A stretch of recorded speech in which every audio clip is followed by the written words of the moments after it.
Pack Lapadat, another episode of King of the Lifts. Real quick off the hop, before I get Jen Millican on here, I want to give a shout out to fusionmuscle.com. Make sure you're buying all your supplements from there. Use promo code KOTL25 and get yourself 25% off all your supplements, and they got it all. Whether it's creatine, multivitamins, pre-workout, protein, whatever you want, they got you. And they will drop it off at your house, 25% off, man. Why would you pay regular price? Go to fusionmuscle.com, could not be easier, KOTL25, and get you some. Now, with no further ado, about to call my girl Jennifer Millican, and look, I got some crow to eat. Who's kidding who? I had picked Meg Scanlon for number 1, Sam for number 2, Jen for number 3, and Jen said straight up, look, you picked wrong. She wrote a blog about it and posts about like the whole experience, but she mentioned a couple times about our preview show in which, I mean, straight up, I didn't pick her to take it, and I got a feeling I'm gonna be eating some crow right now, but I'll eat it happily. It's a tough job to make your picks. I did say this was the most competitive class in the women's division, and it is. I mean, Jennifer, I did say also, Jennifer Millican, world champion, best lifter winner at the world championships. You don't get any higher in terms of stature than Jennifer Millican. It's just, man, when it's this close, it's literally flip a coin. I flipped the coin, I flipped wrong. So I am ready to eat my crow and get the whole story from Jennifer Millican. Not just that, but prep, execution, and what lays ahead in the future. Because it looks like we might have a return to Belarus, which obviously treated her very kind in 2017 when she won the World Championships and the Women's Best Lifter Champion of Champions Award at the Worlds. It doesn't get no higher than that. She's the queen of powerlifting, looking to regain that stature. So with no further ado, let's give her a ring.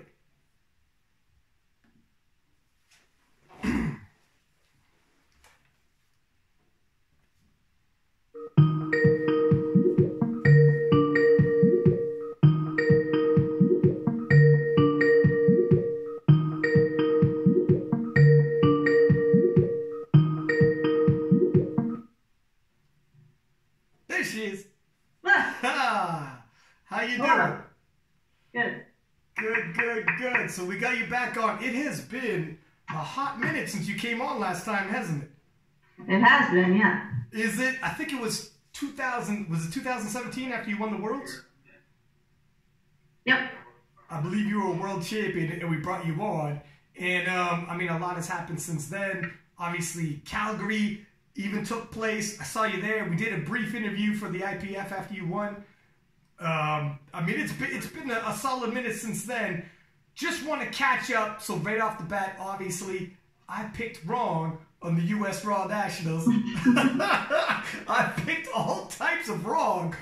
But you actually wrote a really good blog leading into this. And there was a lot of pieces moving around in the background for you.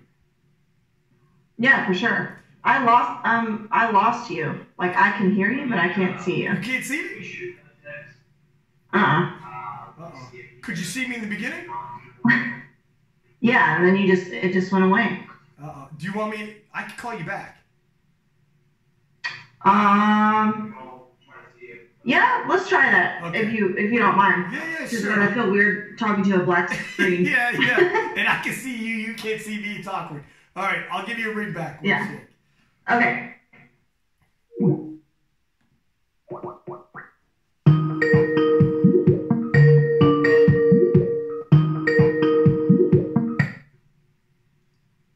Can you see me now?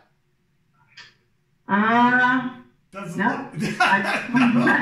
I can only see the profile picture. Oh, because I can see. Wait, I just lost. Oh, no, your face is back. I can see you. Did you click the little camera down there? Yeah, I'm on the camera. That says turn video off? Yeah, it says turn it off. To click it, I'll turn it off. So my camera's on. I can actually see, my Skype shows what I'm looking at, like what you would see, so I can see myself as well through my camera.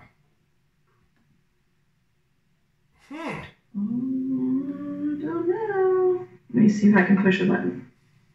Yeah. It's weird that you could see me for a second. Yeah, then it just went black. Oh, it says Michael is recording the call.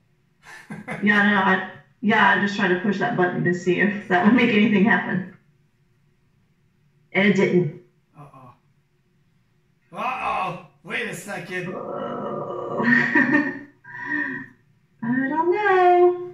Wait, How about you call me then? Or how about log out all the way out and then log all the way back in? Maybe it turns everything on all over again. Okay, yeah, we'll try that. Okay, let's try that. Okay, well. Perfect. No, this should work. She's got to see it because I got some crow to eat, man. And she's earned it. Little technical difficulties here. But yeah, talking about the 63s real quick while she's logging in, logging out. You're talking about 3 ladies who've all broken IPF world records. You're talking about ladies who have all medaled at the IPF World Championships. And then Jen, who is a world champion. In terms of the women's division, and I don't think the men's division had a 3-way battle with that kind of depth of competition battling on the podium. To think that, you know, somebody with a resume like theirs might be coming in 2nd or 3rd. You know, it's rare you're ever going to see something like that at a national level.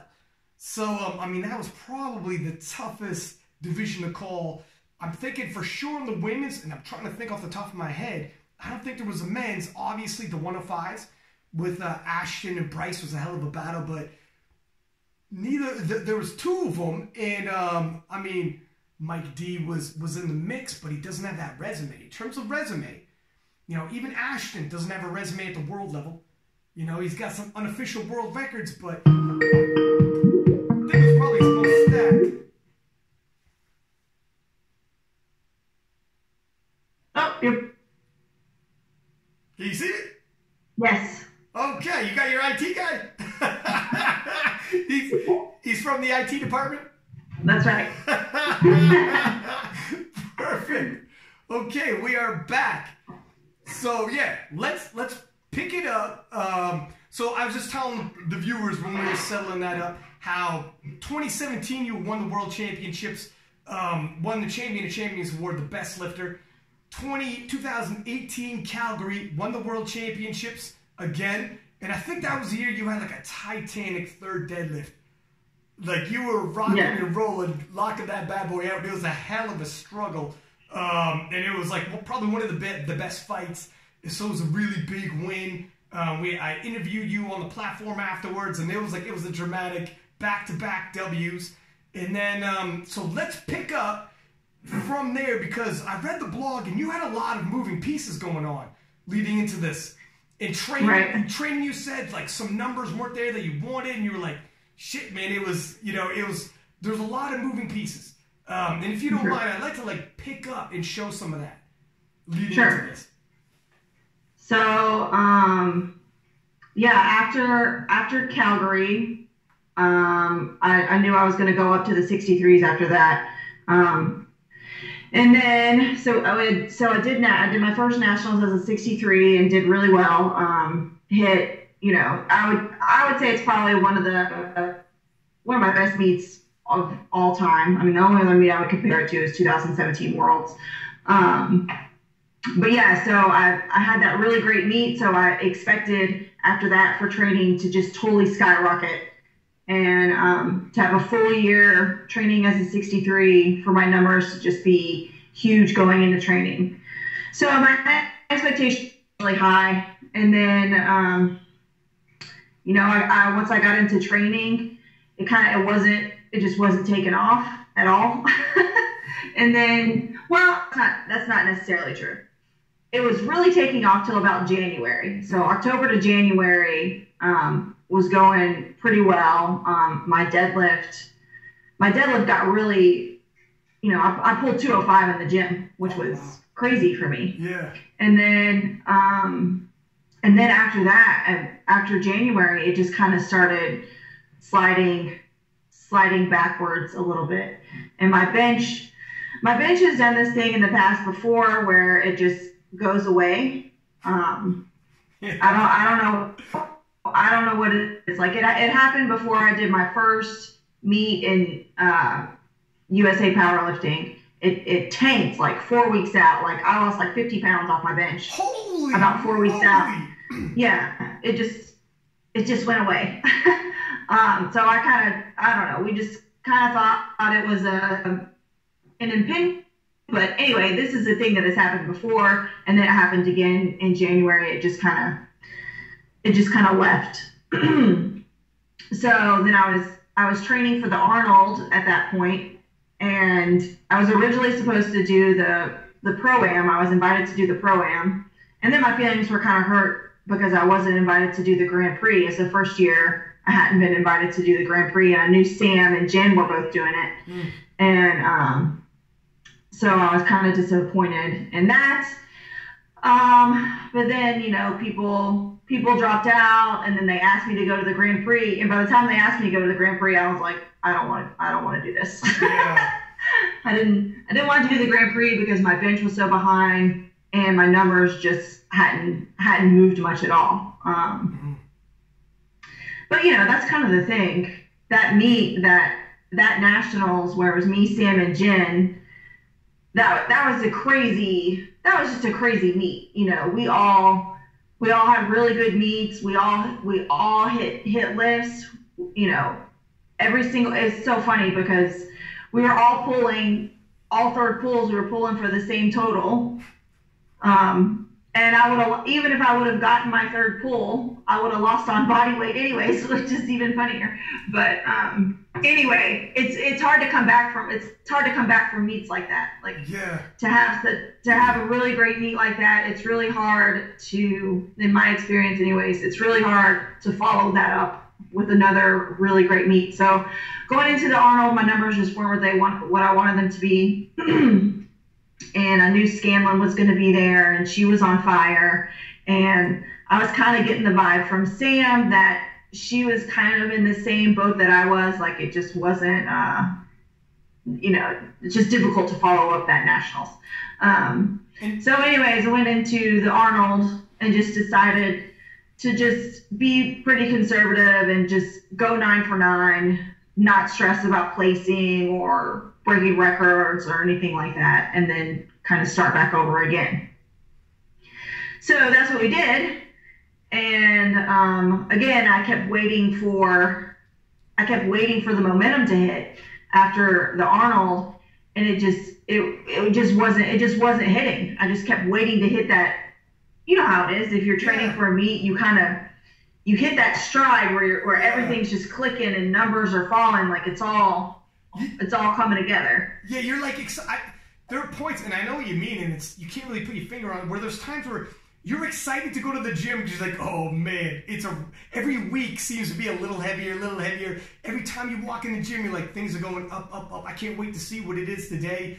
And then there's and that's when you're like riding a wave of momentum into a competition. You're like, oh, no matter what happens, it transfers over to your energy because you're like, whatever happens, I'm going to have fun because I'm going to hit something good. Whatever those other people hit, out of my control, it is what it is. But I know I'm going to have a good day. So, like, no matter what, it takes a little pressure off. But then there's also the flip side where if you're around long enough, there's those times where you're training, you're like, what the hell is going on? Like, I know what you mean when you said, my bench disappeared. And I did nothing different. I'm eating, sleeping. You're like, what the hell? Where is it? And then the opposite effect happens mentally, emotionally. You're like, going into the competition, it's still going, but you're like, oh man, I don't know what to expect. Yeah, for sure. And that's kind of what, you know, after the Arnold, my training it was doing okay. It wasn't super horrible. It was, you know, holding pretty steady. Mm-hmm. But I was still waiting. I'm like, okay, we're steady now, so at any point, if we want to just start taking off, that would be great. And then we went on vacation, and I knew once we got back, we went on vacation in June. I knew once we got back from vacation, it was gonna be go time. Like we were going to need to be getting super serious about numbers and what we need to be hitting and things like that. And when we were on vacation, that's when Scanlon posted that she was going up to the 63s, and I was like, oh hell! I was like, now we really got to hit the numbers, you know. Yeah. And that's when we made an offer on a house and bought a house, which was part of my plan the whole time. So we got back from vacation. And training was pretty fine. I'm still waiting on the momentum to hit. And then once we moved, I think that is when I really got behind the fatigue curve. And is this you know, because I was still... Is this before or after the World Championship as well? Because you had a really good post about Worlds when you said, hey, look, I didn't go to Worlds this year.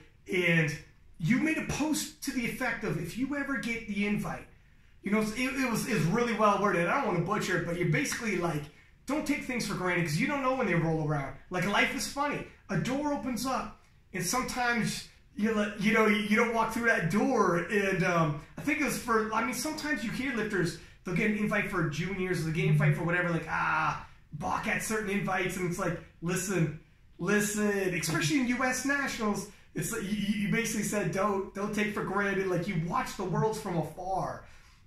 Was this before or after the Worlds? Because I don't want to really bypass that. When we moved. Mm-hmm. Well, no. So Worlds was the week before I went on vacation. Okay. And did that fire you up watching it? Were you watching it? Oh, for sure. Yeah. Yeah, absolutely. Mm-hmm. I was like, you know, like you're talking about, I mean, I don't want to say I took Calgary for granted, but I sort of took it for granted because, you know, as a 57, I knew I was going to win at nationals. I knew I was going to be invited. And then the 57 kilo class that year kind of changed up a little bit because Maria T had gone up for that year. Yeah. And so I didn't have, without Maria T there, I didn't have the push to feel like, you know, like I didn't have anything to prove that year. Like that's sort of the mentality I had. Mm-hmm.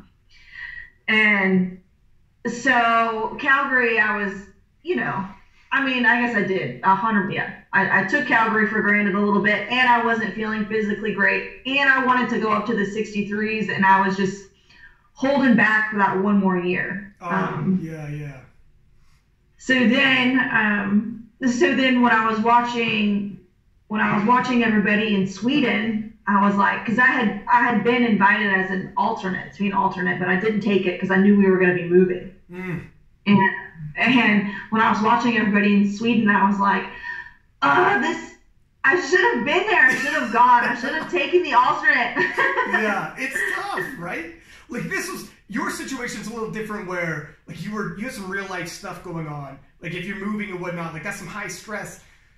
So right. It's one of the, you don't want to spread yourself too thin. So it makes sense. It definitely, I mean, yeah. I say I should have gone, but it was definitely the right call to not go. Yeah. I mean. Yeah. But, for a lot of reasons.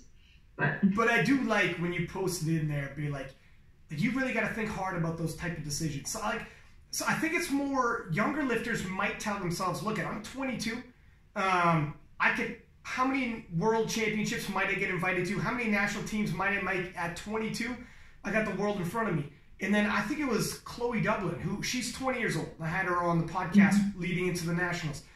And I remember telling her, yeah, I mean, you could go juniors, you could go open. So if you get the open invite, you might go juniors, and it might be an easier win to lock in. You have that on your resume. And she actually showed some maturity there, kind of speaking what you were saying in your post, where she's like, listen, I get it, I'm 20, but if I get an open invite, even though I could say, well, at 20 years old, I could have maybe 10 more, or I could have no more. Some phenom could come up behind me the next year, and I may never sniff at another national team world invite again. That door can close, and that would have been my opportunity. And she's like, I want to go to the big dance. If I ask myself what means more to me, like, one might be a higher probability to win, but I don't want to close out the show having never been at the open worlds.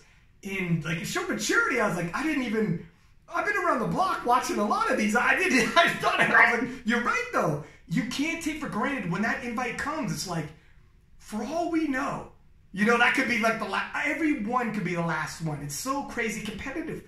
And she's 20 years old. She's like, no, man, I'm taking it if it comes. Yeah. And I was like, then I remembered. That's right. That's true. Like what you had posted up saying, if life doesn't get in the way, you know, within reason, things happen. And it's like, look, this isn't a good idea. Right. But yeah. Yeah, I'm not saying like take yourself to the poorhouse to go to IPFL. Yeah. But if you can and you're able, you know, go. Like it's.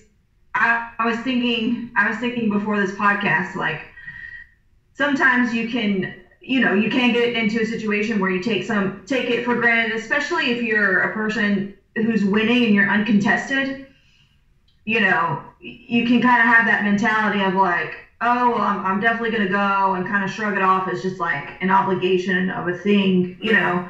But I don't know. It's crazy what happens when you seize these opportunities as they come. You know, I started thinking about it, you know, with powerlifting, you just say yes to something. I decided to do my first nationals, decided to do that, and then Rope filmed me, and, you know, I got the experience of doing that, or like just traveling in general, doing podcasts, you know, like being interviewed. That's a whole nother skill set of something I would have never had I said, no, I'm going to pass or whatever. So it's crazy how one opportunity can lead to a million different experiences, and then you have that the rest of your life. Yeah, like it's 100%. And I think too, if you come off to a really quick start, like a fast start, like you hopped in the USAPL and then boom, you know, you're winning nationals, worlds, and best lifter, and it's like, holy smokes. In like for younger lifters, sometimes they're still juniors and they're able to win national open championships and make world teams. And it can be deceiving where it's like, oh, well, kind of like you said, like, wow, it's almost like that'll be there for me. But with powerlifting, people come out of the woodwork so quickly out of nowhere. And like, it's crazy how quickly competitive some things can come, you know, and it's easy to somewhat take for granted, like, well, I'll get the invite and I'll go. And then other times you're like, I'm going to fight tooth and nail. I need the best performance of my life.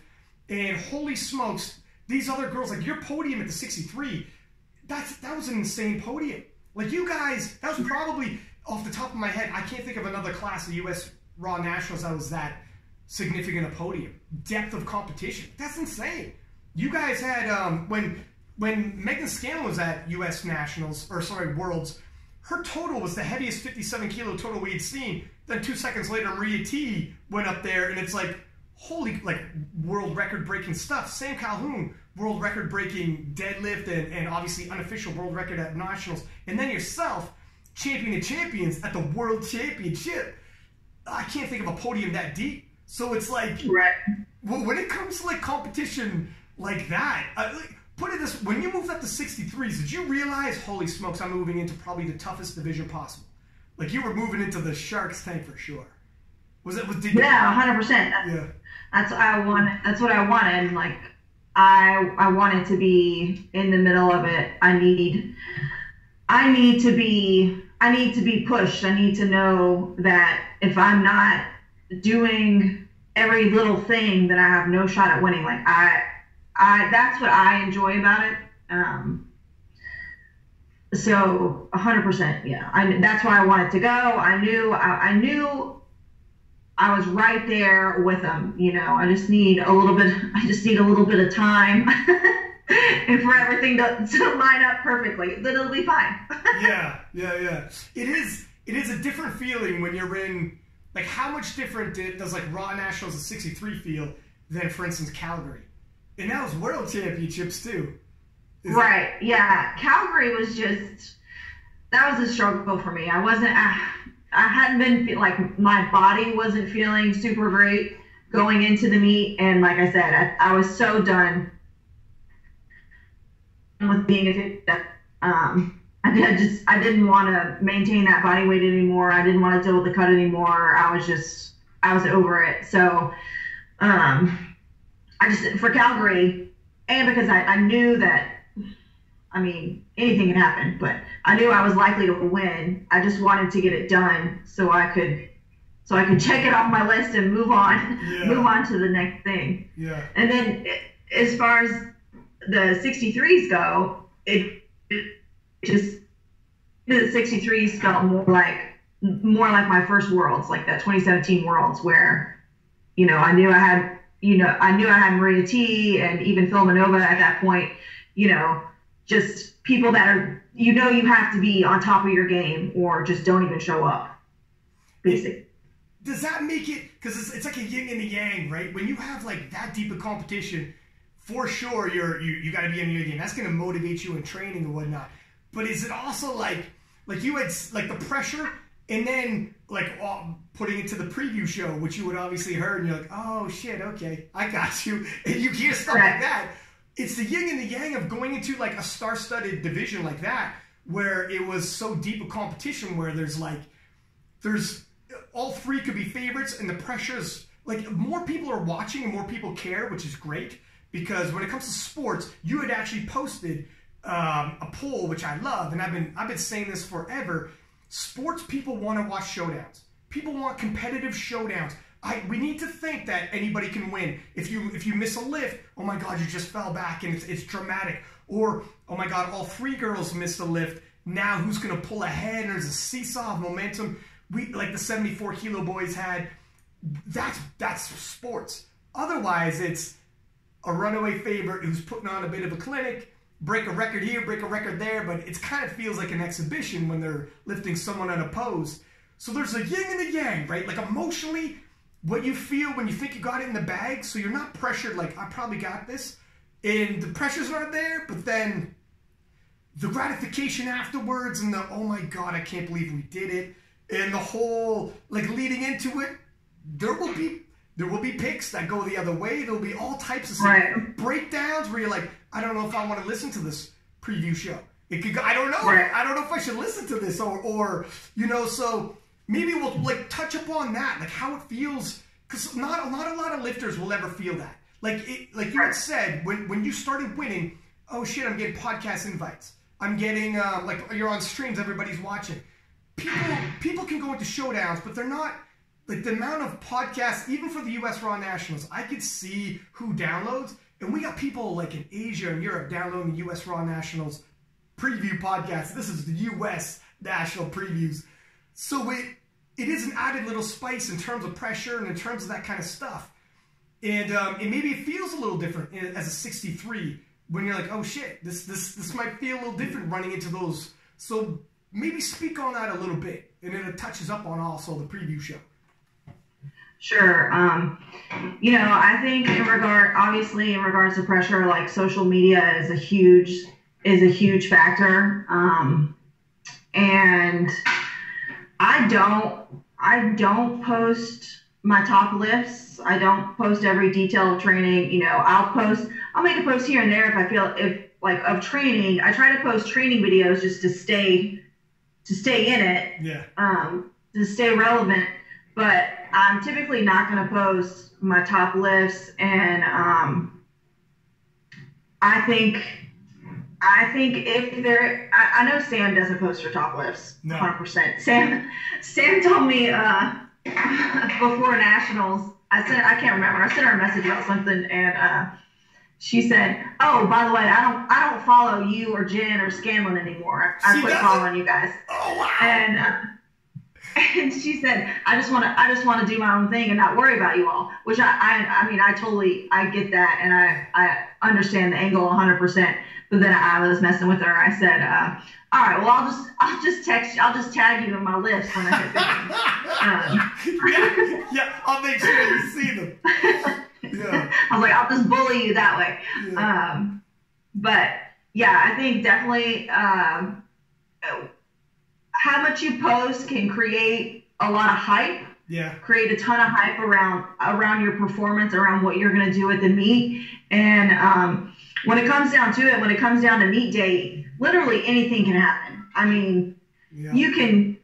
You can take all the right steps and do all the right things, but when it comes down to it on meet day, just anything can happen. You can unexpectedly feel super great, and you can unexpectedly feel super terrible, or just you can lose your luggage, you can lose your husband, you could literally anything can happen when it comes down to meet day performance. So I try to stifle the hype just a little bit, just for my own mental expectations. I don't want to give the world these super high expectations when, I'm aware that anything can happen.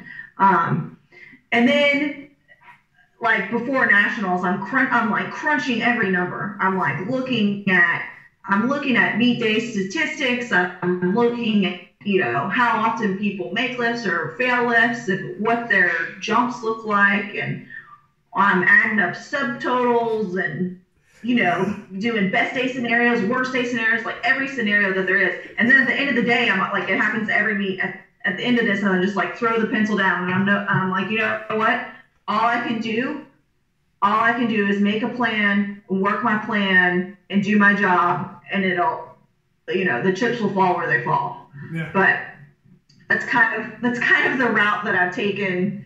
I've learned over the years that the social medias are going to hype up people, and you got to kind of learn to just brush it off to the side and know that all you have to do is just do your job, make your lifts, and it'll all come out in the wash no matter what. So I'm a big like boxing and UFC fan, and one guy, like one of my favorite guys, is Randy Couture, and he said, honestly, and like UFC is like really obviously millions of people watch that, so the pressure's like uber crazy high, and he's like, they're like, oh, you're an underdog again. Again, you're an underdog. In the last like 3 title fights, you're an underdog despite winning, because he's an older guy, he's in his 40s. Every time he defended the title was against a guy 15 years younger. So every time he defended, everyone picked the other guy to take his title from him. And they're like, do you get insulted by that? And he's like, I'm going to be honest with you. When people are picking against you and you're the underdog, it takes a little bit of pressure off. Because nobody expects you. If they don't expect you to win and you do well, they're all like, oh, wow. He's like, it got to the point where if I lost, but I gave a good account of myself, people are like, oh, good for you. You know, he's like, all right, I'll just do my best, and some things are off. Where sometimes when the pressure's on you, kind of like you were saying, if you're posting big training numbers, everyone's like, oh my God, is she gonna do this? Is she gonna do that? You start feeling the pressure, and you're like, I like the attention, but I don't know if I like the pressure. And it's like a yin and a yang, where it's like, I'm not sure which one I would prefer. I guess some people are motivated differently, but it does make it like, just a few years ago in this sport, it wasn't nearly as intense. Not as nearly as many people watching the streams and doing the podcast and downloading and stuff. And now it feels like, there's a whole lot more pressure, and it's tough to mitigate. You have to do certain things. So not only to alleviate pressure, but so your competition doesn't know what you're doing. Do you get, you briefly touched up on as well, and I want to double back to that for a second, but so Sam said she doesn't want to like see what you guys are doing. She wasn't posting, but Matt Gary was handling her, and Matt Gary, I know for sure, pays attention what you guys do. So she kind of can let Matt drive, and she just does her thing, and Matt's gonna like, research as many of your guys' lifts as he can. Do you, who handles you, and does that person do as much scouting as possible? Wade Johnson handles me, and Aaron Thomas. Aaron writes my programming. Wade's with me every day in the gym, so he comes to the meets and handles me, and Aaron's with us too. I think Wade and I work together as a team leading into the meet. Like I'll shoot him if I see something. I'll shoot him a video that says, look at this, blah blah. I think they're good. I think they're going to end with this at the meet or whatever, and we'll have a little discussion about that. Wade definitely does his own scouting. The first Worlds, he knew every lifter on that podium and what they were going to be doing. So Wade definitely does his own scouting for sure. And then we kind of chat about it in regards to, if we're going to use a specific strategy for the attempts and such, we'll chat about that. And then day of, I shut it down. I hand him a piece of paper of my opening attempts and my goals, and then let him let him drive the bus to reaching the goals. Yeah, yeah. And do you ever come up for like a breath of fresh air every now and then and look around to see where you're at after squats, where you're at after bench, or are you just like, let me know come the last dead's what I'm pulling for? No, yeah, no. I don't ever look at the scoreboard, at the score sheet or whatever. And I really try not to pay too much attention to what the other lifters are doing. Like, I won't ever ask. I don't ever ask if somebody missed a lift or got a lift or what their numbers are. At the meet, I literally just do whatever I'm told to do. Wade will be like, all right, stand up now. And I'm like, okay. Yeah. But yeah, I don't look, and every now and then Wade will ask me my opinion. It's usually the third deadlift. He'll ask me, because like at nationals, he's like, I want to be aggressive on the deadlifts. Let's go for it. Blah blah blah. And there was some discussions, and I was like, going into the third deadlift, I was like, well, if I've already got silver, because that was the first goal, was to get silver, and then the second goal was just to get a PR on my total. So going into thirds, he's asking me different, I think he wanted to load a huge deadlift. And you got the sense, you're like, wait, I think I know where you're trying to lead towards. But I was like, so 195 gives me the PR total, right? And I've already got second locked up. And he's like, right. I'm like, the 195, let's just go 195 and be done with it. Did you know coming into this, because especially with the U.S. Raw Nationals, as competitive as it is, and there is a couple of weight classes that you'll have two lifters, especially with Daniela Mello pulling out. Now, the way IPF points work, and everybody knows it's well documented, heavily favors the 83 kilo class. But with Daniela Mello pulling out, you were really battling, and I don't know if when national team invites go around, but everyone, all of a sudden, the focus really shifted towards the 63 kilo class. And you really didn't want to play too much. It changes things a little bit, because in the 63 kilo class now, a silver is huge. A silver is a world title ticket, where it's like, even if gambling with a gold medal pull might not even be worth it at that point, we're like, okay, well, if the bigger picture is going to the world championships, and by the way, it's Belarus, which treated you pretty kind last time, it kind of changes some things. So leading in, did you guys know that Mello pulled out at the time you lifted? And were you, because I can't remember the timeline when she said, I think it was week of, it was really tight, when she officially announced, sorry guys, I'm not lifting. Did you guys realize that at the time and realize, okay, this is more than likely punching a ticket to Belarus if we play our cards right?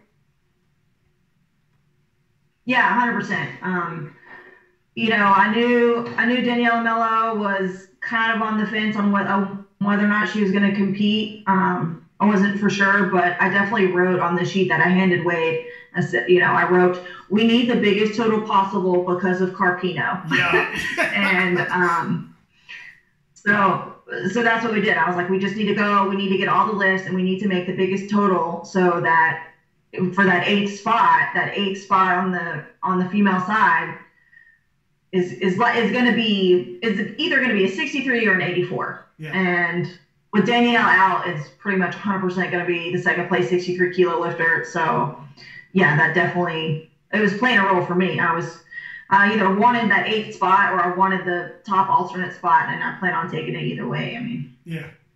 And leading into that, so you had mentioned, and I got to eat my crow, because obviously it's well documented, I picked Megan Scanlon, and I picked you for third, and I was dead wrong. Okay, so you did your thing, you took the silver medal, and you and Sam both let me have it. You were like, she tagged me in the post as well. You guys are tagging. Well, you didn't tag me, but everyone else did. You let it out, and everyone else tagged me, which is all good. I mean, I gotta eat my crow, right? But going into that, when you hear like a preview show, does it? Because you were said in the blog post, and it's tough, man. I know those preview shows, doing it. We don't have ESPN, so I know we got to do, to build hype around these, and we need hype. We need people to care. The toughest part, these interviews are easy, especially when someone wins. This is easy, having you on, being like, hey, congratulations, you're going to Belarus. That's easy. one of the hardest parts of those preview shows, because you're like, fudge, I know everybody's listening.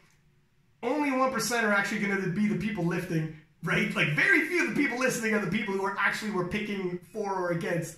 But you know, some people are going to be listening who you're going to be picking against, and that's really hard, because you're like, shit, man.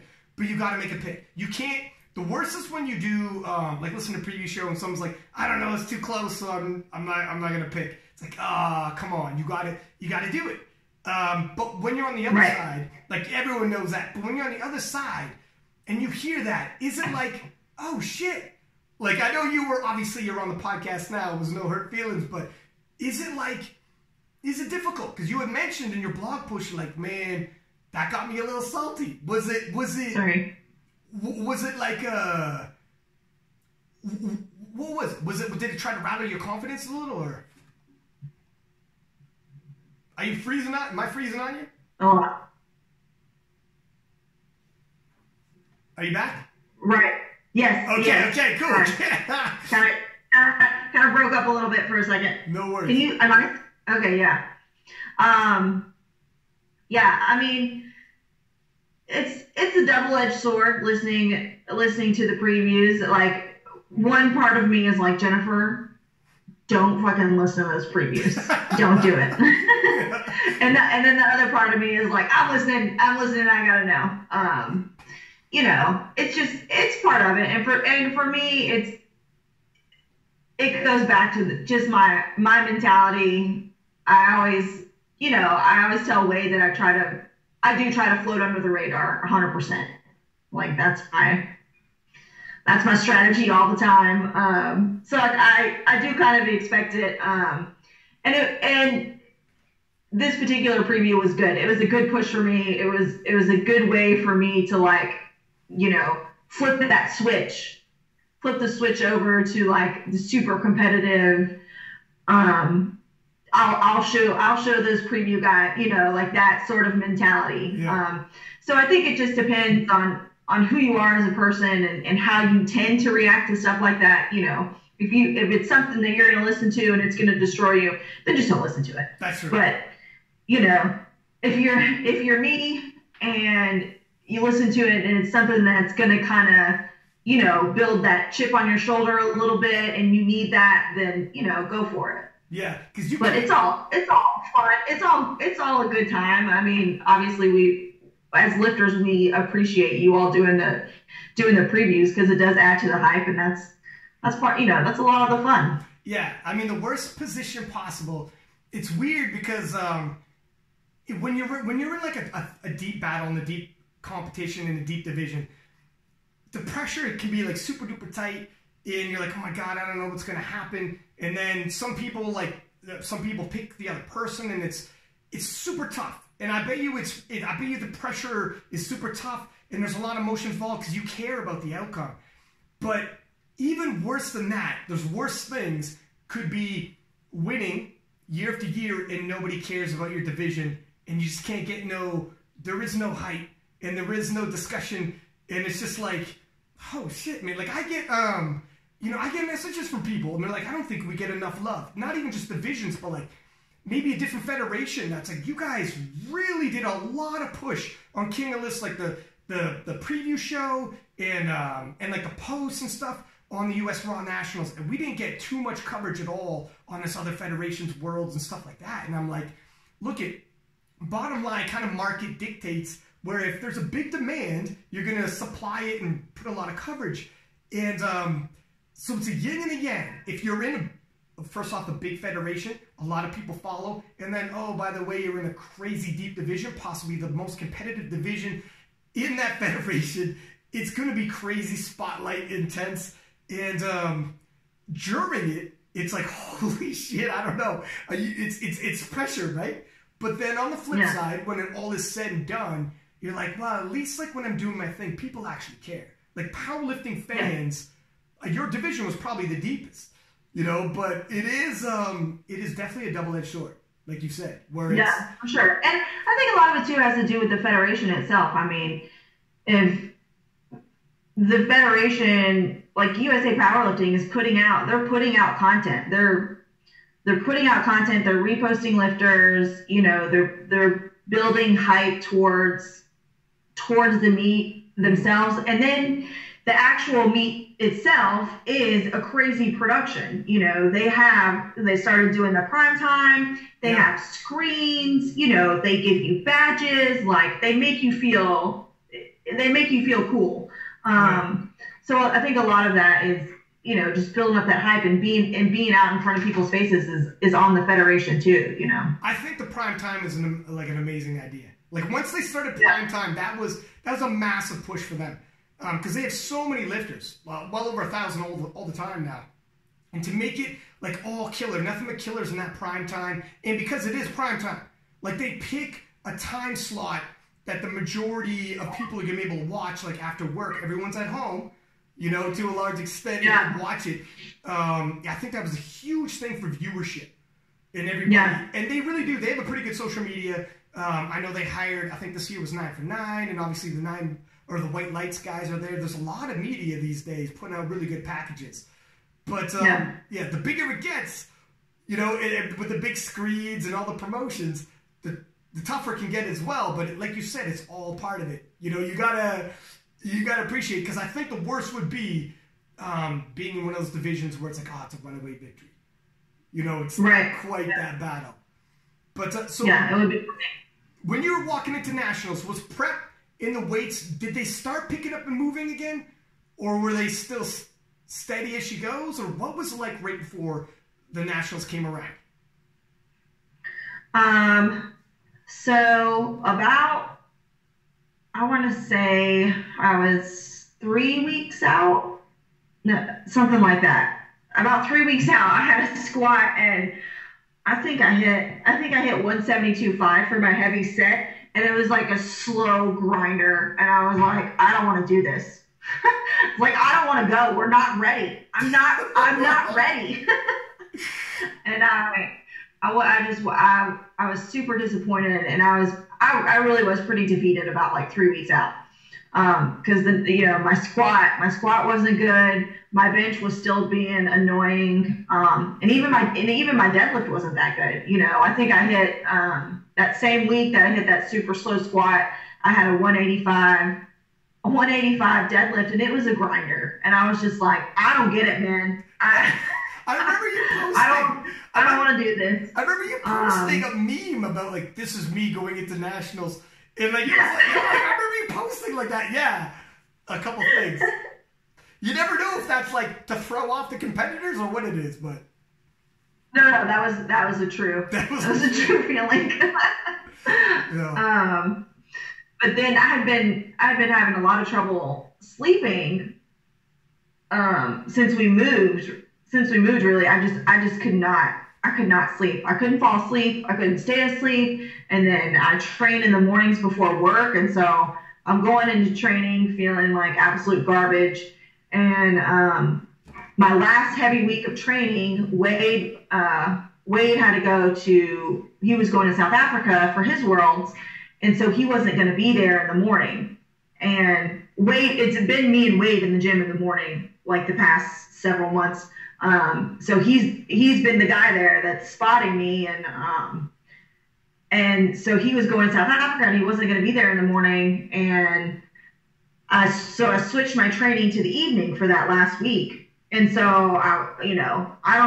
I don't know if it was because I switched to the evening. I don't know if the stars all just aligned and I started sleeping better, or I just got to sleep a little bit longer, or maybe the pressure was, I was putting a ton of pressure on myself to sleep, which was, that's terrible. Yeah.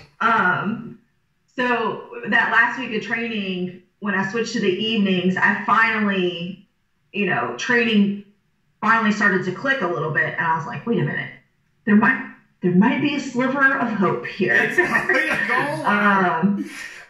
So yeah, that last week things started to click a little bit better. I hit 180 kilos for my last heavy squat, and that was really good. Oh, I mean, it was good enough.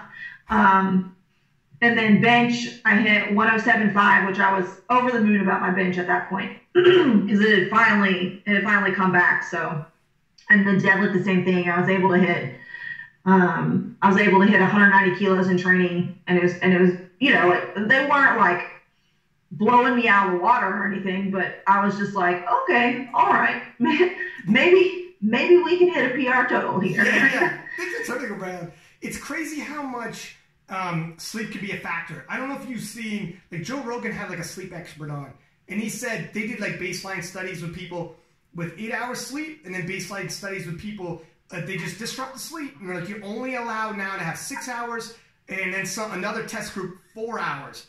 And not only the physical capabilities in terms of the nervous system's ability for like speed, strength, drop a decent chunk. Yeah.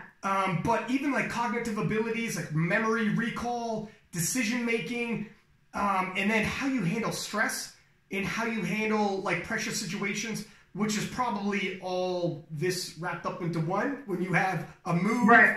and nationals and all this stuff to pull together, as well as training. It's like the recipe for, yeah, like sleep it's massive. And the tough thing about sleep, so when it comes to nutrition, got you. I have to hit these macros. I can eat those macros. I'll figure out a way to force the macros in me. I also have a hard time sleeping. So I totally sympathize when you said, like, I get it. When people, like, the worst thing in the world is when you can't sleep and someone's like, no, just go to bed 2 hours earlier. It's like, yeah, right. No, I got you. I get the plan. I can't make myself fall asleep. Like, I want to, or no, I just sleep in. It's like, no, I got you. I want to get 8 hours. I can't force. And they think it's just like a time management thing. It's like, I can't make myself sometimes, right? It's difficult. Yeah. And I take melatonin. It's tough. There was this thing floating around a little bit before nationals. Alberto Nunez posted about he posted this thing about getting 100 hours of sleep a week, and he said something like, "You get 100 hours of sleep a week, and you see what your training does, and then talk to me." So then there were a few people posting that they were going to try to sleep 100 hours a week, and I was like, man, I don't know how that's even possible. But like, oh shit! Like, what do you quit your job? And like, I did it too. I'm like, I'm going to sleep 100 hours a week, and I'm going to win nationals. Like,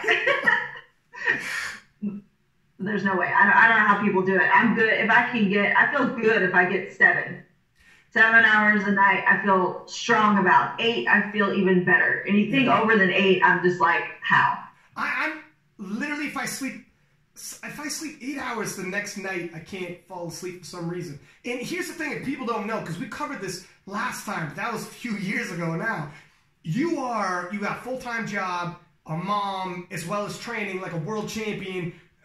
So you wake up. Let's give people a day, because I remember last time when you ran down your day, people are like, holy shit. And this is for people who have like tons of excuses, like, oh, I got a really tough schedule. And I'm like, well, let me tell you the Jen Millican story, but tell people the rundown of what your day looks like.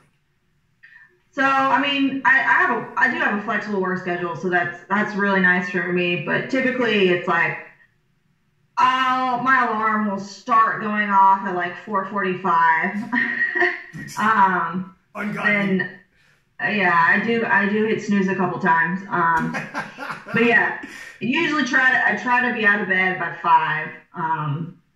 And then, a little bit of breakfast, and then getting out the door to the gym, with all of my things. This is the most annoying thing to me that really kind of beats me down is the schlepping of all my stuff everywhere. So, when I leave in the morning, I'm wearing my gym clothes, I have my work clothes, I have my lunch, I have my shakes, I have my coffee, and that all has to go with me out the door. And then to the gym, and then the gym to work, and then pick up the kids, and then, we either come home or we have some after school activity to go to, and then dinner and homework, and then go to bed again. And that doesn't seem like a lot to you because that's your life, but for other people, that's like front end to back end. There's no, you're constantly hustling. Like, training is your own thing, but it's weird when you're training for like an event. You still get pleasure out of it. It's a stress reliever, but it can be stressful because if you got an event coming and numbers aren't the way you like, That's the tough part. When it's the off season, you're just lifting weights, you're like, oh man, it feels good to get some angst out. When you hit like a 5x5 on squats, you're like, oh man, the feeling of getting the angst out, shifting some weights and stuff, you're like, that was a good stress reliever for life. Like, work was tough. Work was tough. Kids driving me crazy. Threw some weights around, and I'm good. I'm pretty good. Like, if I didn't have that, I'd probably a little more angst on people. But then when a big event rolls around, all of a sudden that stress reliever can be stressful because you're like, now you're worried about the number of that 5x5 as opposed to just moving weight. So then it becomes, that's when the killer schedule starts wearing on you more so. And maybe that's maybe that's when the sleeping in. I can't picture waking up at 4 o'clock, 5 o'clock in the morning and lifting heavy. Is that difficult for you, or are you just used to it? Yeah, I'm just used to it. I mean, like now when I think about having to train, if I do have to train in the evening, like I get hit like the middle of the day and I'm like, oh my gosh, then I still have to go in and train. Which is, you know, when I get up in the morning, it's like I don't really have to stress about anything else in the day because, like, you know, my kids and my husband, they're all still asleep, and I go off, you know, I go to training, and so I'm not like encroaching on any of the family time. As opposed to when I train in the evening, I'm like, oh my gosh, I hope they're getting their homework done. Oh my gosh, I hope they're like, are they eating dinner? Have they packed up their bags? Are they going to be ready to go? Is Michael going to remember that they have to do all this stuff? You know what I mean? So the one good part of training in the morning is that, like, I know I'm not like I said, I'm not encroaching on any other responsibilities that I have. Like, I can do this and still do all the other stuff. Not to say that it doesn't wear me down every now and then, but Michael definitely got a few crying phone calls after training sessions leading up to this nationals for sure. It is one of those, Mom takes 1 week off and then comes home and the kids are smoking cigarettes, gambling in the kitchen, son playing cards. You're like, Michael, what the shit? I took 1 week off from Olympics. What's going on? You told me they're allowed to smoke cigarettes. What am I to do? But yeah, and ironically, because the prime time is in the evening, maybe the last week, just acclimatizing to shifting weights in the evening and whatnot helped a little bit because it all adds up. I mean, that's for you peaking and smashing, like that's a total 12-hour difference ordinarily for you, or even worse. Right. Yeah, it's something I definitely thought of that when that last week of training. I was like, well, at least I'm training. Just one more thing, like whatever I can do, like whatever I can throw into the pot to make it, you know, give me any slight advantage, you know, I'm willing to do it.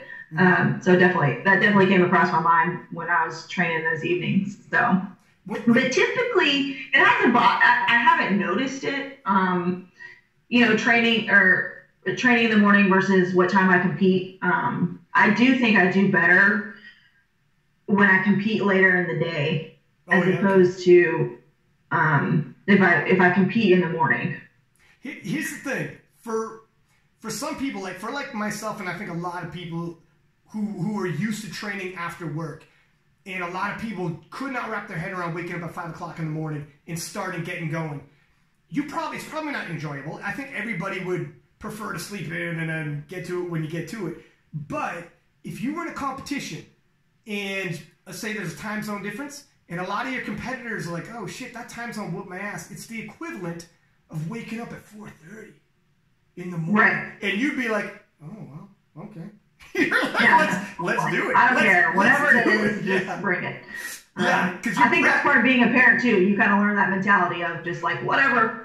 We're all starving. We all haven't eaten or slept in 15 years. Who cares? Let's go. Like, you're like, get in the car. Put your shoes on. That's right. I haven't slept in 7 years. What is a night's sleep? It's all the same to me. Yeah. When you were going into nationals, do you ever do? Because now, like, I'm starting to get more and more into this.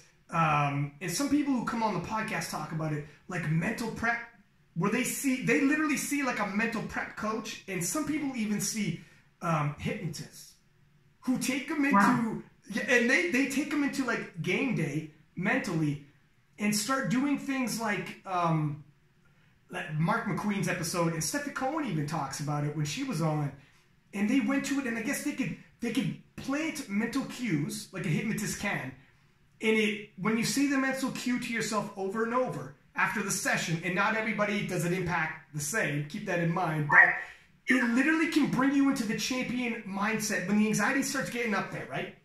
And you start picturing like, what if I start missing? What if this happens? What if that happens? And there's certain cues you start telling yourself that he's implanted, or he or she is implanted in you, and then all of a sudden the feeling inside, it's it's all mental, and the champion winning positive mindset starts creeping in. And I mean, Mark McQueen was coming through a really tough injury. He said the guy asked him what his favorite color was, and he's like, I want you to picture yourself in that room, and the room's blue, and I want you to start breathing in. And with every breath, the blue starts coming off the walls, and it starts going into your lungs, and now it's starting to become a part of you. And now you're breathing in the blue. Keep breathing in the blue. And he's taking, and he started turning blue like a freaking superhero. And this is all when he's under. This is all when he's under. He doesn't fully remember it. The guy told him afterwards. So then when Mark McQueen, this is in Belarus, by the way. So, so when he's in Belarus, and he's like, man, my bench press is like 50%. And he started bench pressing, and he's like, like the pain started coming back, and the anxiety starts coming back, and he's like, oh my God, not again. This is my last year as a junior, and not again. And then he's like, let me go back to my mental prep. And he started picturing blue, and he started saying the cues, and taking these huge breaths, and picturing, like visually he knows it's not turning blue, but picture blue, picture breathing it in. And then he laid down on the bench, straight out of a Disney movie. He started like just smashing weights, goes out, hits a PR bench press. Last year was a junior, wins junior world championships. And he's like, my man, I realize like not everybody's susceptible to hypnotism, but that kind of thing works. And if not hypnotism, just mental prep. It's all part of it, you know. And it's something some people are looking into. Have you ever like thought about that kind of thing, or? No. So, when I was younger, I played sports and stuff growing up, and you know, I was maybe slightly above average, but I almost never performed under pressure. I was always really, I choked. You know, I played softball, and if they put me in, even though typically speaking, I was a really good hitter, I could smash the ball. If I got up to bat in a high pressure situation, I was not performing. And so when I first started powerlifting, somebody told me that I was good. And they're like, you're really good at this. You know, you have the capability to be world class. And I was like, immediately I was like, oh gosh, I was like, I can't do this again. You know, I was like, I don't want to be really good at something and not be able to perform. And when I first started competing, I'd be missing third lifts. I would be missing lifts well under what I was hitting in the gym because I was just so nervous and I just couldn't take it. And, you know, at some point I got really tired of that and kind of started going into those feelings of feeling like a person who fails under pressure, and then just changing the dialogue. I changed the dialogue, my internal dialogue to myself. And so when I was training for 2017 Worlds, I would be doing cardio and be listening to music or whatever, and I would think about the meet, and I would think about doing the lifts, and I would feel my body like tense up and get super nervous about it. And instead of like running away from the feelings, I just kind of stayed in them, and then like repeated this mantra to myself. My name is Jennifer Millican, and I'm an IPF world champion. And wow. every time I would have those feelings, I would repeat that to myself. And then I started doing it where like I was driving the car and I would think of the meet, and I would feel my body like get super nervous, and then I started saying it out loud. If nobody was in the car, I would say it out loud. And like the first time I said it out loud, I felt really silly I felt really stupid, like, but I just kept doing it. I just kept saying it to myself all through training, and so when I finally went to Worlds and I finally won, like, I finally didn't choke. It was a real, like, I'm not like a big video game player. It's not my jam. Yeah. But I remember being a kid playing a video game, and like you get to one level and you just can't get past it. You know what I'm saying? Like you play that one level over and over and over and over again, and you can't get past it. And then when you finally get past that one level, you finally level up. That's what I felt like I had done in Belarus. Like I had finally leveled up after playing that one stupid level for so long. Yeah. And then I posted a video. I posted a video of me saying that my name is Jennifer Millican and I'm an IPF world champion. So I'm a big believer in positive affirmations, and just like that's what works for me. I'll repeat things to myself instead of just to kind of stop myself from going down into that negative spiral of like, oh my gosh, what if I miss this? What if I miss this lift? What if I don't get this third depth? What if I don't get this third squat? Then what's going to happen? Then I'm going to have to do this for bench. And you just kind of, I would have the tendency to just kind of spiral out of control. So I started intercepting that with just positive affirmations. Bring something back. Let's see, I think you froze.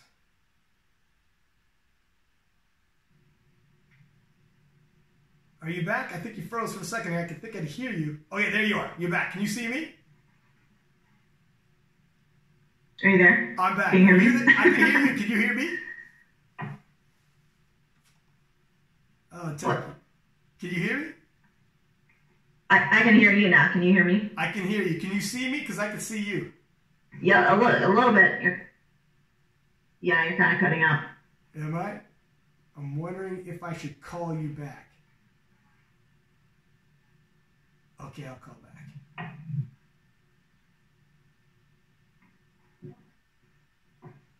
I don't know.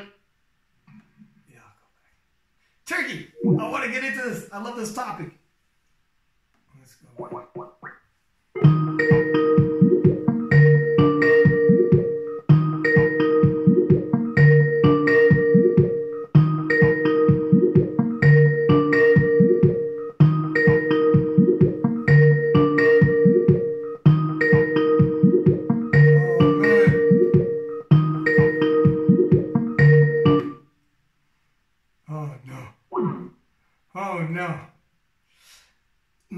I love when you get into the mental side, mental prep, and there's a couple things I want to talk to her about that, because I know in Belarus, she was already in her 30s, and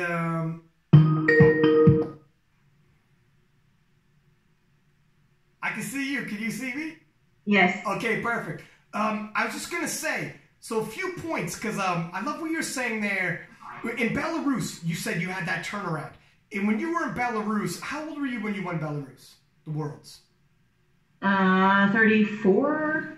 34, okay. I was going to say 34 because I thought I remembered correctly. And here's what, so everyone knows that one quote. It's been probably in a million memes. People recite it saying, sports don't build character, they reveal it. And right. Here's what I don't think is necessarily true about that quote.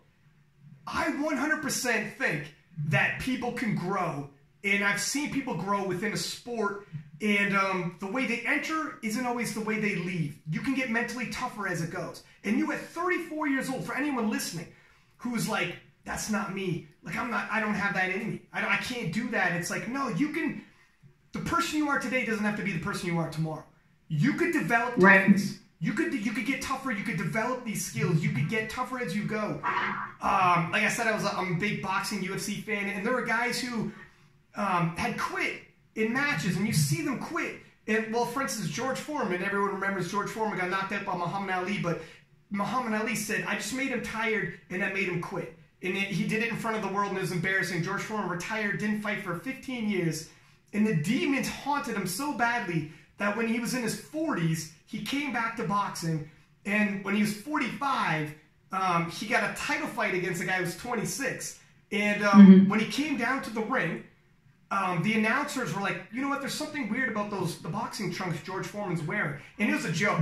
Foreman having a title fight at 45 was a joke. And the announcers were like, now it's like, there's something weird. I recognize something about those boxing trunks. Anyways, put that away. And they kept commenting on the fight. And then around the 8th round, one of the announcers says, oh my God. And the announcer's like, what? And they're like, you see the marks on the side of those trunks? And they're like, yeah, like, those are the boxing trunks he wore in 1974 when Muhammad Ali knocked him out. And that's when they realized he had lost every round until the 10th round. He lost every single round against that young man. And they realized, oh, he's battling demons. He's not just fighting that young guy in the ring. He refused to fade. And in the 10th round at 45, he knocked this guy out and became the oldest heavyweight champion.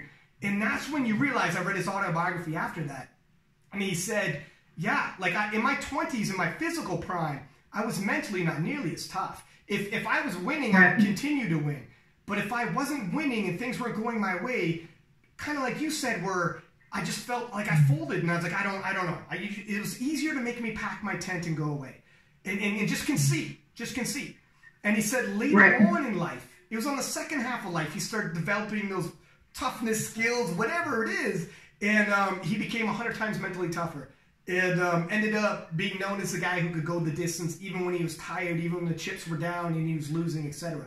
So that quote, sports, I think, like, they will reveal your character in terms of now we get to see what you're made of when you're losing and the chips are down. Can you rally back? But I think you can get tougher later on, like you did. And at 34 years old, you're like, man, I'm probably tougher now than I was when I was in my 20s, mentally. Yeah. You know, yeah, 100%. I read this book.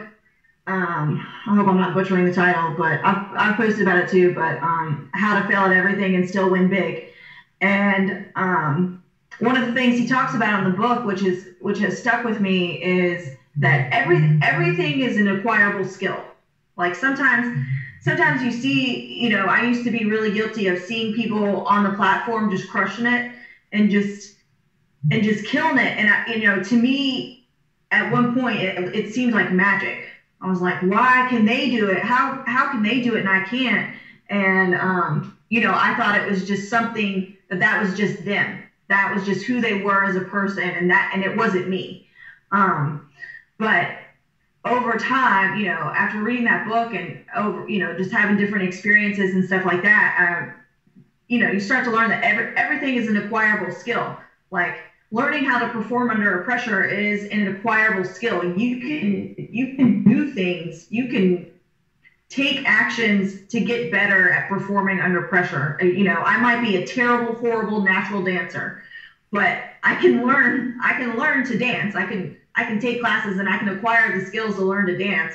I might not be a world-class dancer, but I can acquire the skills. And so that's been one of the biggest things that powerlifting has given me. And you know, I don't know if I can, I'd say I pass it on to my children, or I can at least give them the knowledge that, like, look, even if you're not that good at something right now, you can learn to be, you can acquire the skill. You know, I guess if my kids don't listen to me, maybe, you know, maybe somebody else will. But anyway, I just feel, you know, I feel grateful to have that like in my toolbox. Yeah. Because then you don't have to be afraid. You don't have to be afraid of anything, or like think that something is super scary or like unattainable. It's just, you know, just like, okay, I want to do this thing. So now all I have to do is acquire the skills, like make out a plan to get the skills and get on my way, you know? It is 100%. It is, once you realize that, like when I was younger, I remember in school, I had a hard time learning, especially with math. And by the time I got out of high school, like I was not going to have the grades for university. And then as an adult, I doubled back, started taking a bunch of like high school retaking classes, upping my grades. And at one point when I was in university, I went for business and had to, like, it was university level math, and I was failing like grade 9 math. But now, once I got over the hump and just basically was like, what do I have to do to learn these? And this is math, man. What do I have to do to learn the skills? Tutor every night, and I mean every night. Then it was tutor every night. And then once I started building confidence, like, holy shit, I just passed that university level math. And I swear to God, when I was a kid, like, I was a guy who I was like, I'm just not that smart. Like, you just think that. Right. You think that. Like, you honestly think, like, my brother has been on me, I'm not the smart one. And it's weird how you, when you say affirmations like that to yourself enough, I swear to God, I thought that. And then later on, it's weird. It's like kind of going back to the video game thing. It's like a cheat code where you realize, no, just figure out what, maybe it's a little harder. Maybe you got to take a different route. So I sat down with a tutor day in, day out. When I was in university, I had people beside me who were like, I'm not going to be able to do this. I'm going to flunk out. I can't do it. And my teacher, the professor, saying, 1 out of 4 of you from this class are going to graduate. So look around to your left and right and ask yourself who it is. And I remember kids telling me that. And I say kids because I was like an adult trying to figure this out. And I was like, man, I'm in that math tutor lab every day. I've never seen you in there once. You're talking about quitting. You know what I mean? It's like, I don't think you haven't gone all in. You just haven't figured it out. You just are just getting tested and you're going to pack your tent. As opposed to you get tested in, I think it's the mentality of, I need this, I want this, so I just have to figure out how to get it. I don't have the skills right now, and I'll put my hand up and say, this isn't working right now. How do I get from A to B? What do I got to do? And it's kind of like you were saying, it's different every time. It's powerlifting, or it's school or whatever, there's a route, there's a way. You just got to kind of figure it out. And once you did it once, it's not as scary in life when you get tested with something else. And you're like, holy shit, I don't know. If you figure, sometimes you're like, no, wait a second, I've been here. I've been tested. I can figure certain things out. Same with like public speaking. Public speaking is one of those things where like CEOs will hire a public speaker to come in and do a speech for them because they don't want to, and they're successful, they're confident, but they don't want to do public speaking. And I've done public speaking because I like talking. and early on in my like teens, early 20s, man, I was shy. And people were like, what, you? Because this is like all I do is talk now. But I was super, you would never in a million years think that I would be doing like public speaking. I go to like public schools with like media there doing public speaking and stuff. If you knew me when I was younger, you'd be like, no way in hell, this dude. I was the most quiet guy in the room. They were like, I could go the whole night without saying nothing. And now I'm the dude that all my buddies like are like, this dude flies around the world to talk. You know what I mean? It's crazy. But you can 100% attain those skills. If you're listening to this, like, you 100%, where you are right now isn't the way you always have to be. It sounds cheesy. It sounds cheesy, but it's true where it's like, no, you 100% can change the situation. And I mean like a big 180. You know, it totally turned it around. That's what I got from your blogs when I read them. Which is really good, by the way, to anyone listening. I love reading your blogs because it's well written and stuff. But it is true. You can mentally turn things around for yourself. Yeah, 100%. And it's just like, and sometimes it just takes someone telling you, you know, like when I was younger, you know, there was a culture growing up that like if there was an inconvenience or you know some little bump in the road happened that you just quit, it just wasn't meant to be or whatever. And sometimes you know when I got married, that's one of the things that I've learned from Michael is that he just keeps going. You know, he can be like, you know, near death, but he just keeps going. And I'm just like, oh, I didn't know you could do that. I thought you just had to quit, you know? So it's one of the, and I don't know. It's like with my children and their school, like my son struggles hardcore with spelling. Ugh. And like I go through this dialogue with him every time because I know the outcome. I know he doesn't like getting bad grades. Like he feels bad about himself if he gets the bad grade, but he does have to work hard at learning those spelling words to get the good grade. As opposed to like, you know, my daughter, she could glance at spelling words once and she's good to go. But with Leo, I'll say he won't want to do his spelling homework, and I'll say, okay, well, just think about the outcome. Yeah. Think about the outcome you want, and then we don't have to do the spell. We don't have to do the homework. We don't have to do the homework if you don't want to. You can go in and tell your teacher you didn't feel like doing it. Yeah. And then 100% of the time he'll say, okay, let's do the homework. You know, Yes, it's true though. Because as soon as I put it on him, you know, I'm not going to force him. I hate forcing. And so as soon as I put it, I give the ball to him, and it's his responsibility. I'll say, I want you to think about getting a bad grade on that test and think about how it's going to feel. And if that's the way you want to feel on Friday when you get that test back. Mm-hmm. And he's like, I don't want the bad grade. And so then he'll do the work. It is a correlation. I remember too, previously in life, if you try something you don't do so good, you're like, well, I guess I'm just not that good at it. So, and you move on. When it's not, I remember also, kind of like you were saying, turning a corner where it's like, well, maybe not, but how something starts and how something ends isn't always the same. Like you might not be good at something immediately, but after a while you start realizing if you like go 100 into something, you're always going to gain a certain aptitude for it. You're going to gain like a certain, you know, level on it. And yeah. And I think once it happens once or twice in life where you start and you're like, man, this is shaky and I'm not sure. Once you stick in and grind your heels into the ground and you start working through it, and then you actually have a couple breakthroughs, it changes the way you approach other things. But for a while there, I was like you were saying, drifting through, and if it wasn't working out, you move on.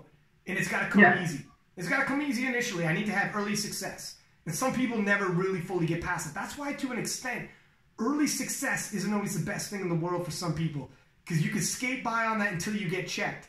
And if you get checked at a high level when it's high stakes, then the outcome can be really, really, really harsh on you. If you get checked when it's low level, low stakes, and then you learn that, it's a lot easier. I also want to double back. When you were saying about affirmations, you were reminding me of Muhammad Ali when he was talking about, like everyone knows, he used to go, I am the greatest.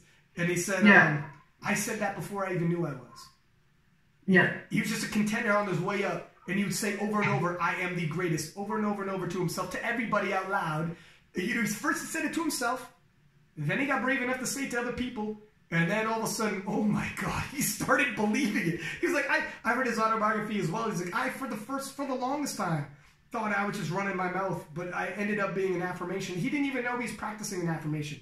Where he grew up and came up, a black man in the 60s in the South, there was no positive reinforcement. You could do whatever you want to do if you set your mind to it. So he just developed these skills on his own, and then he was like, holy smokes, kind of came into that realization what he was doing after the fact, where they were just daily affirmations, basically. Yeah. Yeah, 100%. I can't remember the name of the book, but I read this book a long time ago. But one of the things it said in it was, you know, if your words were a cloak, what would your cloak look like? You know, if what you say about yourself was printed on a cloak that you have to wear, what would your cloak look like? And so, I like that. So I think about that fairly often because, you know, I mean, as a female and as an adult, oftentimes there's a culture around talking about yourself poorly, or kind of being what's the word? I can't think of the word, but you know, just talking down about yourself, like, I'm fat, oh my gosh, whatever, my hair doesn't look good, or whatever the hell it is, you know. Yeah. But after I read that book, you know, I kind of switched gears and became so much more aware of the way that I was talking about myself. And then another thing is, I think about if I were to hear my children talking about themselves that way, you know, that would break my heart. Children are really bad about only doing what you do and not what you say. And so I'm so much more aware of how I speak about myself around my children, and mostly because it would just break my heart if I were to hear them talk about themselves poorly. And like you said, it goes back to the same thing. It can really change your whole belief system, your whole identity about yourself, what you believe about yourself, just changing something small, like just the way you talk about yourself. You know what? I really like that cloak, keeping that in terms of like a mental picture. If you're going to wear that out and everyone's going to see it, man, how would you feel if it had like a bunch of negative words? Yeah. You would really be like, you would think twice about that. Or would you say that about other people? Right. You might say negative things about yourself that you'd be like, how would you feel saying that to like your best friend? Say it to his face. Saying the things you said about yourself, and you might be like, oh shit, then why is it okay to say it to yourself? You know what, I just got like have you ever thought about the fact? So you said earlier, I don't know if my kids take inspiration from me, maybe they take it from someone else or whatever because I'm their mom and they see me as their mom. But have you ever thought about, because this is in this digital day and age, because we didn't grow up like this, okay? I'm a little older than you, but still, we didn't grow up with like podcasts, internet, social media. Things were different, where things are like permanent. Like this conversation we're having right now, not to get weird out by, but for here, but forever is out there. Have you ever thought about when like your kids are adults and they're like, because I know for a fact if my mom or my dad like were world champions, even if I wasn't into the sport they were into, if my mom was like a world champion fucking volleyball, and I'm not into volleyball, and she was in papers, there was video, she did podcasts, interviews, and I'm like a 35-year-old man, I'm probably going to be like, hey, shit, guess what I found about mom? I found this old audio, it's called a podcast, let's listen to it. Have you ever thought about the fact that like they're going to double back as adults and listen to all of this, like your stories, and listen to like your views on life and all your advice that you like? Have you ever thought about that?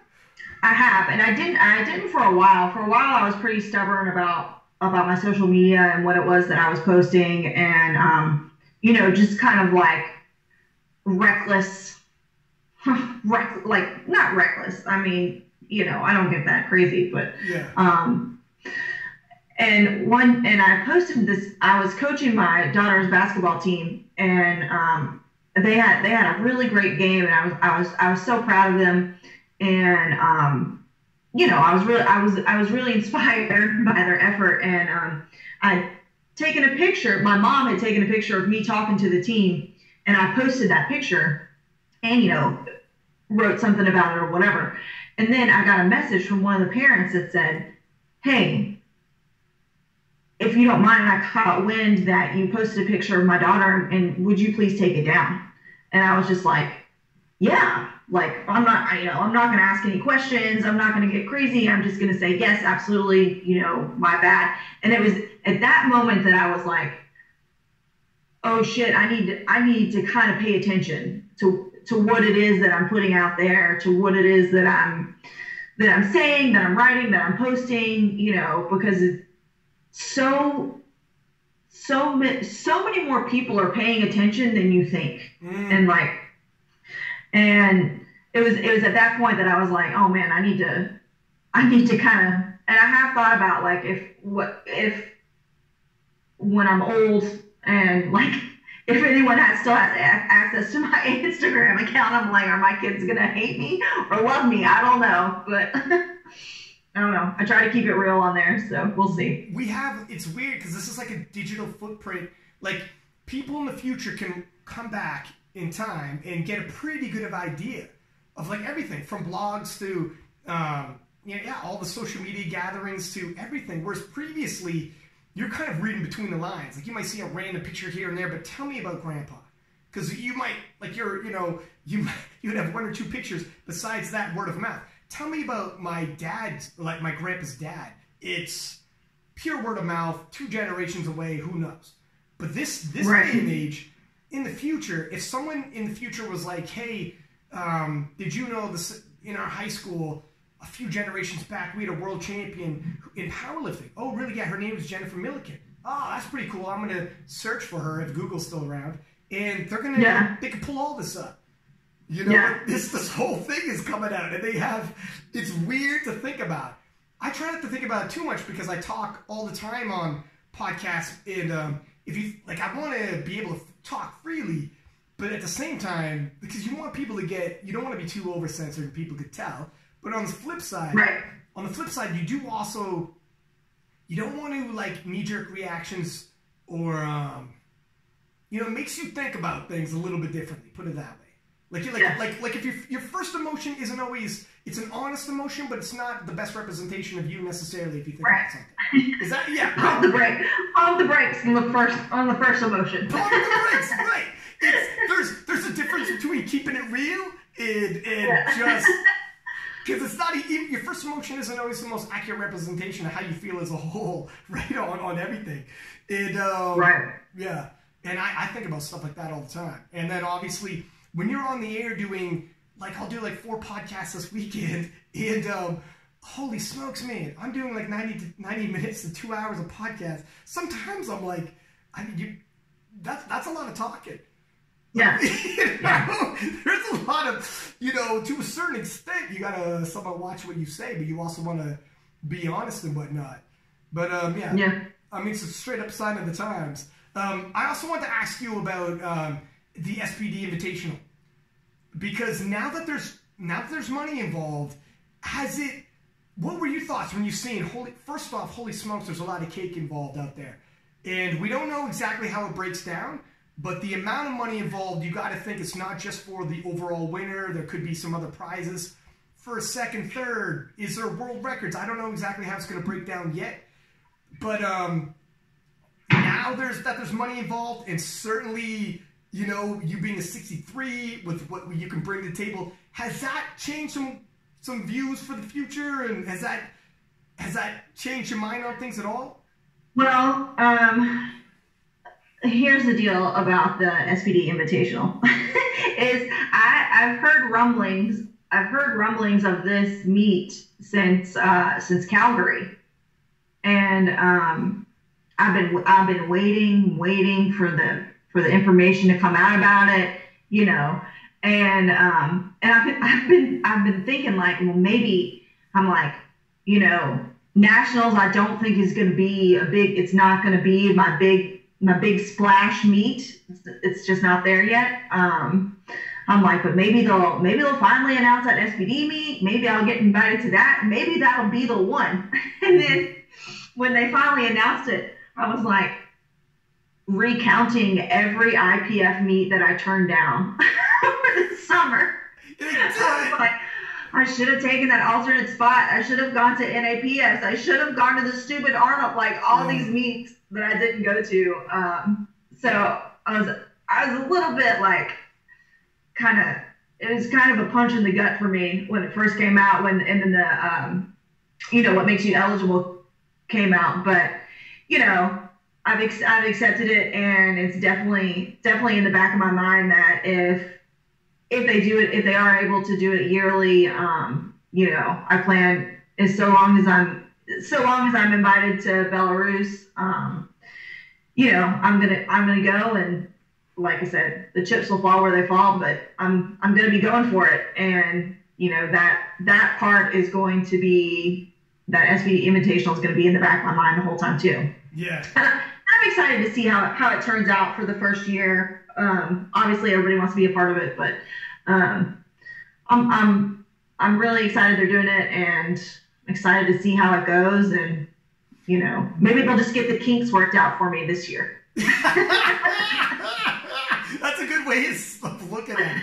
Would it be, is there ever anything where, because I'm wondering, like for everybody, if there's anything like, oh, look, I don't want to make 57, that's crazy.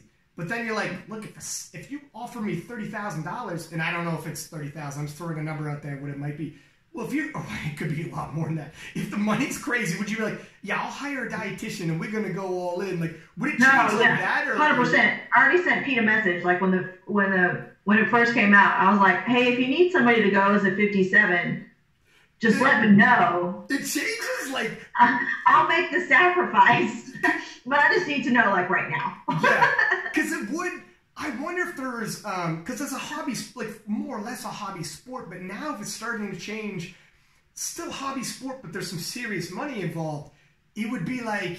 It would be worth, okay, I will hop on macros and start doing some I will inconvenience myself, put it that way. I will suffer a little bit, but if it's like... it would have to be worth it. And then you're seeing success at 63, so then it becomes, oh my gosh, maybe I'm past 57. Maybe. Yeah. That's funny. We were talking about your first emotion, and that's exactly where I went.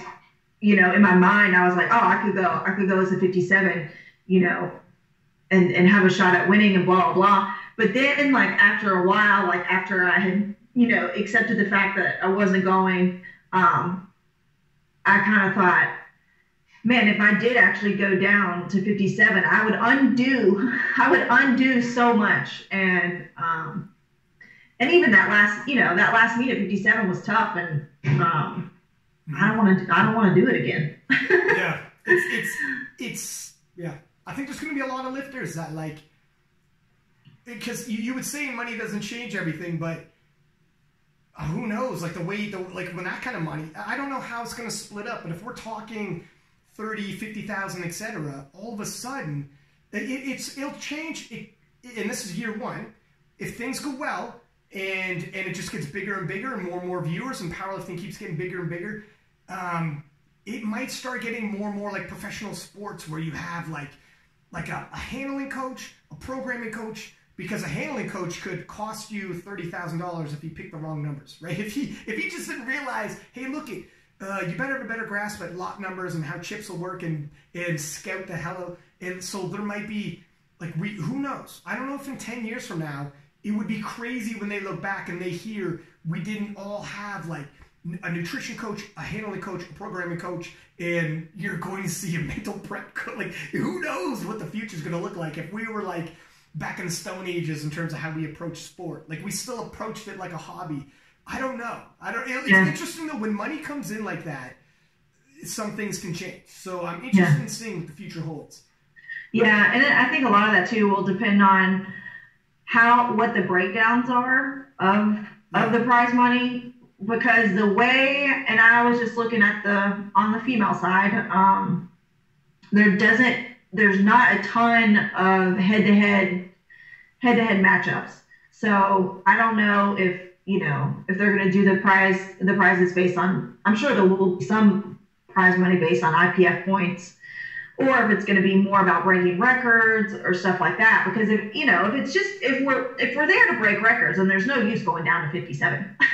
There's no use changing up the weight classes that much, especially if you're looking at records. Going down just to break a record doesn't seem like the best route, in my opinion. But, who knows? You might also cut to, like, some weird, what appears to be arbitrary number, but you could be like, look, I might not make 57, but I can make 60 comfortably. That'll help my IPF points, because I'm not going head-to-head with another 63, so it matters not. So I'll just cut down so it bumps my IPF points. Right. It would be something like, not that I've done the math, but it would be something like 515 at 58 kilos. Yeah, exactly.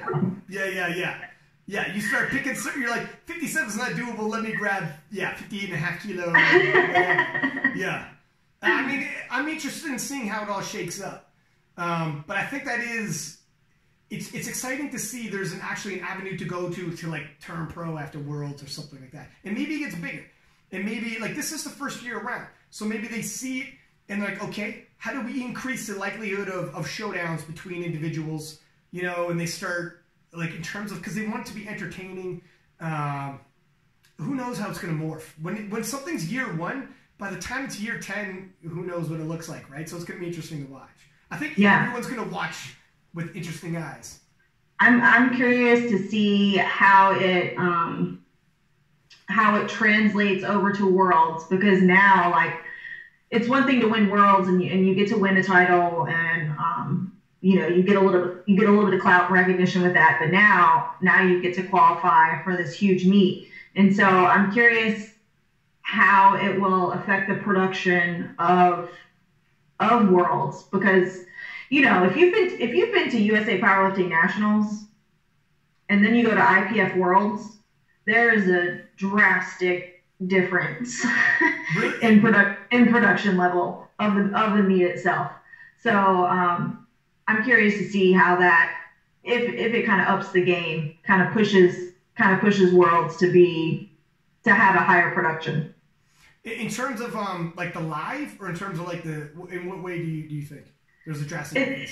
just like the whole meet setup, at nationals, you go to nationals and it's, like I said, they've got the screens, they're giving you the badges, they've got nice medals, they've got the whole shenanigan. They've got the step and repeats where you go and take your picture in front of people, in front of them, and all that sort of stuff. And with Worlds, there's a lot of hype because it's the best lifters in the world, but there's not a ton of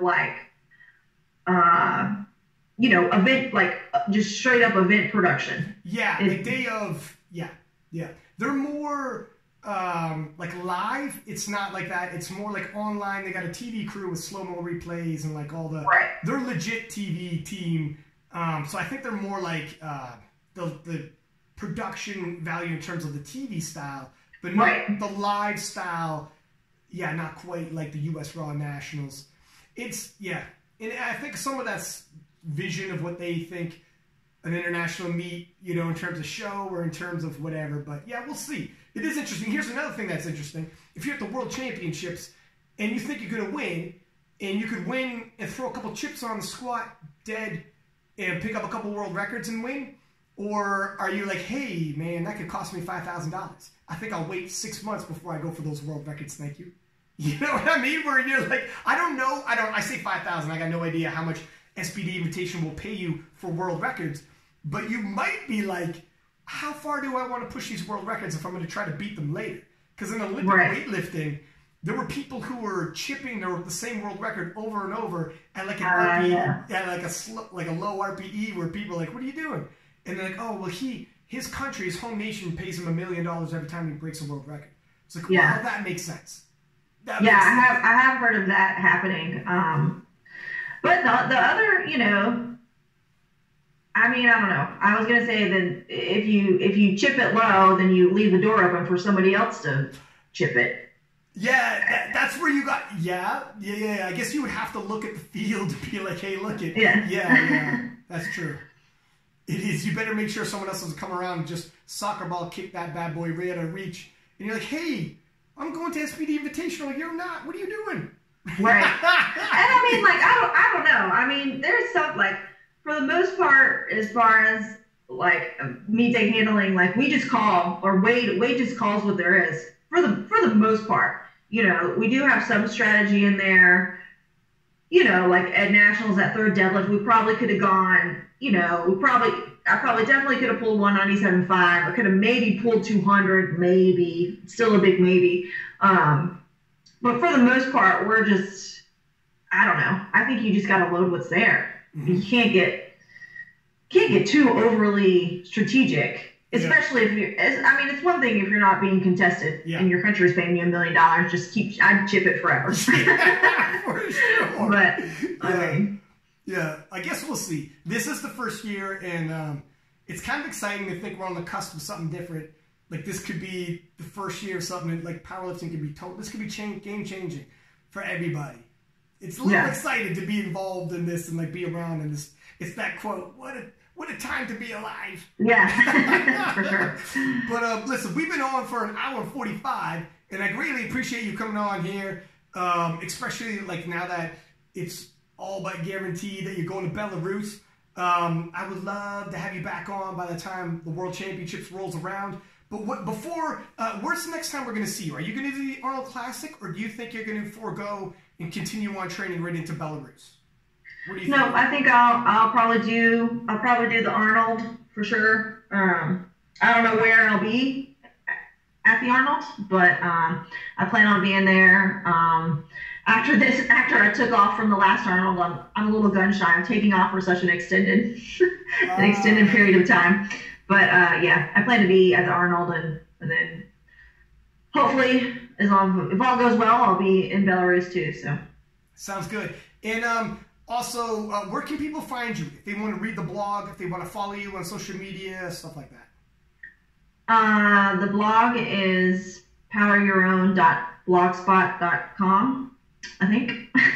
And on Instagram, I'm Jen Millican. And is the blog in your Instagram? I think it's linked to my Instagram. Well, there you go, and it's a good blog. You guys should read it. Anybody you want to thank before I let you go? Just sponsors, SBD, Aplift, and De Novo supplements, and of course, all my family and coaches. Sounds good. Listen, thanks for coming on. Damn near 2 hours just flew by. We had a pretty good chat there. It's been a minute though. It's been like 2 years since we had one of these podcasts, so we had a lot to catch up on. I would love to talk to you again before Belarus. And yeah, I mean, we'll keep in touch. Good luck training. Yeah, sounds good. Appreciate it. Thanks for having me. Talk to you later. Bye. All right. Bye. And there you have it. Jennifer Millican. In all, like, it's not official, but in all likelihood, going to Belarus. And obviously, last time she was in Belarus, world champion, champion of champions, best lifter in the world championships, no less. So Belarus has treated her kindly. And if Belarus treats her as good as it did last time, I mean, she's there. 63 kilo class at the U.S. national level, extremely competitive. And some people in some weight classes say, and you hear some of the commentators say, and I didn't really like this part, you know, the nationals is going to be even a tougher fight than worlds. If you win nationals, you probably won worlds. And I don't like it when the American commentators say that because, I mean, the 63 kilo world champion right now is from Italy. And Carla is an absolute beast as well. I can't wait to see the rematch between her and Sam. Throw Jen in the mix. Another phenomenal scrap. Leah from France broke the world record in squat. Young and only improving. I mean, you have the top 5 in the world. The 63s, in terms of the world, extremely competitive. Extremely short-sighted to say, you know, if you win nationals, you basically won worlds. The 63 kilo women in the U.S. are all world class, but the world's a big place, you know, and the battle there is just the first step. And I mean, I same with the 57s. I don't gotta tell you who Maria T is, our Canadian girl, world champion. It's the same thing, man. The world is a big place, so can't wait to see Belarus and see how these ladies do. And then obviously with the SBD Invitational, it will be Carla Guerra from Italy, who's going to be at the first SBD Invitational. And then everybody gets to do battle all over again in Belarus and see who gets the next invite to the next SBD Invitational, as long as there's a year 2. I don't want to get too ahead of myself. First, we got to get through the first SBD Invitational, knock that one out the park, and hopefully he does really well. And when I say we, I mean powerlifting as a whole, because it just keeps opening up that door.